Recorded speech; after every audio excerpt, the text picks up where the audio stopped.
Hello everyone, welcome to yummy recipes. ఈరోజు వీడియోలో అందరూ ఇష్టంగా తినే రవ్వ లడ్డూని ఇలా ఒకసారి జ్యూసీగా టేస్టీగా ట్రై చేయండి.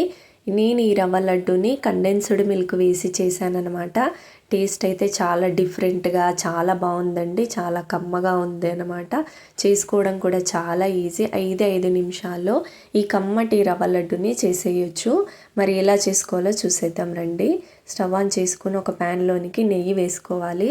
వేసుకొని ఇందులోనికి కొద్దిగా జీడిపప్పును కూడా వేసుకొని మంచి కలర్ వచ్చేంత వరకు ఫ్రై చేసుకొని ఒక ప్లేట్లోనికి తీసేసుకోవాలి. తర్వాత ఇదే నెయ్యిలోనికి కొద్దిగా ఎండు ద్రాక్షను కూడా వేసుకొని ఫ్రై చేసుకొని తీసుకోవాలి. ఇప్పుడు ఇదే నెయ్యిలోనికి 1 కప్పు సూజీ రవ్వని వేసుకోవాలి. రవ్వని వేసుకొని ఫ్లేమ్ని లోలో ఉంచి పచ్చిదనం అంతా పోయేంత వరకు ఫ్రై చేసుకోవాలి. దగ్గర ఉండి ఫ్రై చేసుకోవాలి, రవ్వ మాడిపోకుండా. ఇలా పచ్చిదనం అంతా పోయి మంచి వాసన వచ్చేంత వరకు ఫ్రై చేసుకున్న తర్వాత ఇందులోనికి కండెన్స్డ్ మిల్క్ వేసుకోవాలి. చూసి సరిపడినంత వేసుకోవాలి. వేసుకొని ఒకసారి అంతా కూడా బాగా కలుపుకోవాలి. ఫ్లేమ్ మాత్రం లోలోనే ఉంచి కలుపుకోవాలి. తర్వాత ఇందులోనికి వేయించిన డ్రై ఫ్రూట్స్ని కూడా వేసుకొని అంతా కూడా ఒకసారి బాగా కలిసేలా కలుపుకోవాలి.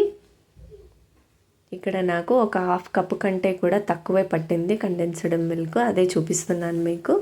తర్వాత స్టవ్ ఆఫ్ చేసేసుకోవాలి వెంటనే కలుపుకున్న తర్వాత, లేదంటే వెంటనే మాడిపోతుంది. ఇప్పుడు స్టవ్ ఆఫ్ చేసేసుకొని ఈ రవ్వ మిశ్రమాన్ని అంతా ఒక ప్లేట్లోనికి తీసేసుకొని లడ్డుల్లా చుట్టేసుకోవాలి.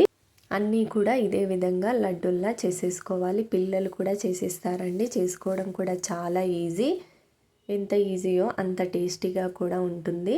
ఎప్పుడు షుగర్తో బెల్లంతో కాకుండా డిఫరెంట్గా ఇలా కండెన్స్డ్ మిల్క్తో కూడా ఒకసారి మీరు కూడా ఈ విధంగా ట్రై చేయండి.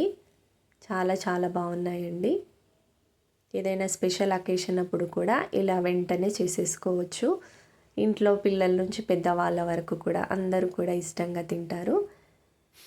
మరి వీడియో కనుక నచ్చినట్టయితే ప్లీజ్ లైక్ చేయండి, షేర్ చేయండి, సబ్స్క్రైబ్ చేసుకోండి. Thanks for watching.